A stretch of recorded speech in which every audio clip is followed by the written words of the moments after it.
We have this big emphasis on marriage, how to have a happy marriage, how to have a happy home. Most of it is built on selfishness. Most of it is built on the wrong perspective. For example, the typical marriage seminar. The typical marriage seminar, they tell the husband this: you want to have a happy marriage? Listen to your wife. Want to have a happy marriage? Be kind to your wife, be sensitive to your wife, be gentle with your wife, bring her flowers, take her out for dinner. If you want to really have a happy marriage, meet her what? Her needs. We're back to that need mentality again. Meet her needs. She's got a lot of needs, and you need to meet her needs. Very important. And so here's this husband, and he's doing everything he can think of to try to meet her needs. Well, I've got to stay home because that's I just have to meet my needs right. Well, I need to get this for her and take this. I want to really meet her needs. And what he's telling her is this: you know what marriage is? Marriage is where you get all your needs met. Marriage is where I knock myself silly trying to meet all your needs all the time. That's what marriage is. That's what she's programmed to believe.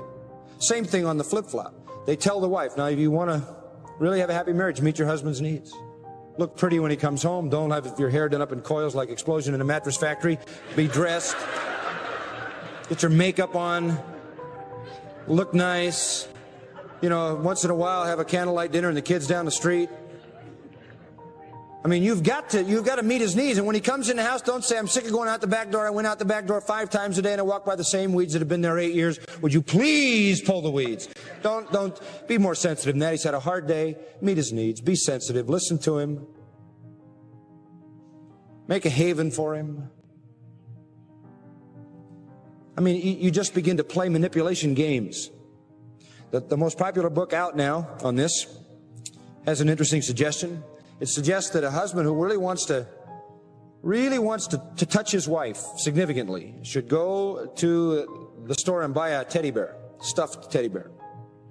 Bring it home, wrap it in tin foil, and freeze it. Now, before you do that, you write a love note, stick it under the little ribbon at the teddy bear's neck, and then wrap it in tin foil, freeze it, and stick it back in the back of the refrigerator where the old lasagna goes. You know, or the old spaghetti or the old whatever, leftovers. And you just leave it there. Now, she doesn't know it's there, but some night when she's got to quickly prepare dinner and she reaches back for the old lasagna and unwraps this deal, here is a frozen teddy bear with a love note.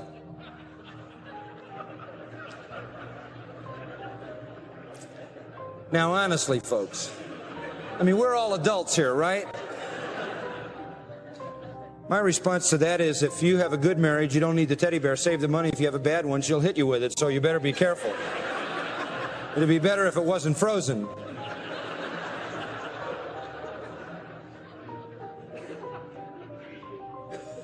But the bottom line here is, you got manipulation.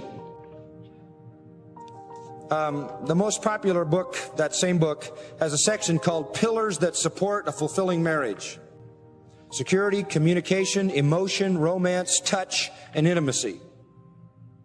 The pillars that support a marriage: security, communication, emotion, touch, and intimacy.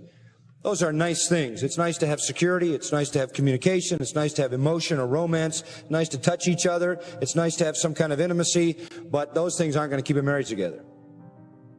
They aren't going to do it. The same book says the best way we know to bond in a family is by going camping. You know how many times I've taken my family camping? 0. The best way to bond in a family is by going camping? What does that mean?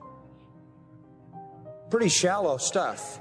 And then the book says if a woman truly wants to have a meaningful communication with her husband, she must activate the right side of his brain. Now there it is, lady, in black and white. If your marriage isn't working, you've got to activate the right side of his brain. We're back to this manipulation. We're back to this needs mentality, which is such a counterproductive focus, where everybody is concerned about having their needs met. You know the problem with that? If that woman is programmed to believe marriage is where all her needs are met, the truth of the matter is there isn't a man on earth who can meet them all. And so as soon as she finds that they're not getting met, she feels justified in the fact that she's noticed somebody else who might be able to do it better. And divorce is an option. And the same with the guy. If he thinks marriage is supposed to be where all his needs are met, it's obvious that she's not going to meet them all. She ain't even going to understand them all.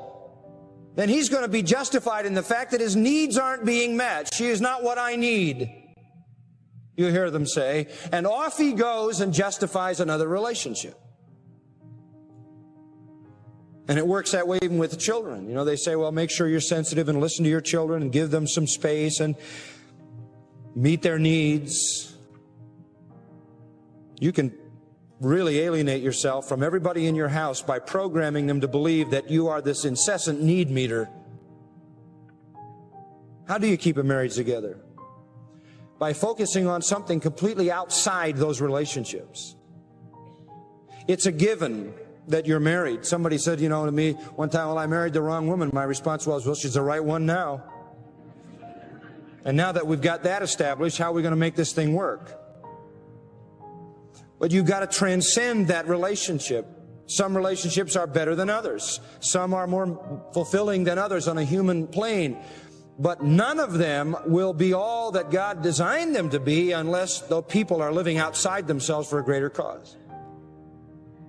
And that is particularly true in the spiritual dimension. Divorce is no option for me. Why? Not because my wife meets all my needs all the time. I don't even tell her all my needs. There's anybody in the world who's going to always know all the needs of someone else. Our marriage doesn't work because I all the time meet all her needs. I don't think she even expects that. I don't expect that. But our marriage works, and divorce is no option for us because we have a cause beyond ourselves for which we live. What is that? We live to the glory of God. We live to the exaltation of Jesus Christ. Divorce is not an option. Why? Because we have a testimony before the community in which we live to show them the power of Christ in a home. Divorce is not an option because our home is to be a haven for Christian people to come and to see the work of the Spirit of God. Conflict isn't even an option. Selfishness isn't even an option because our home is exposed to so many people and we want Christ to be seen. So the agenda for us is not make sure I meet all your needs, but the agenda for us is make sure I walk in the Spirit. And I find that if I live to the glory of Christ walking in the Spirit, I have a wonderful marriage and a wonderful family life. It's been a very, very significant curiosity to me that in the same 20 years that the divorce rate in the church has gone from something like 500 to 1 to the same as the divorce rate in the world, in that same time of decline in marriage has been an escalation of material on marriage. The only thing that I can conclude is some of this stuff is putting gasoline on a fire because the focus is wrong.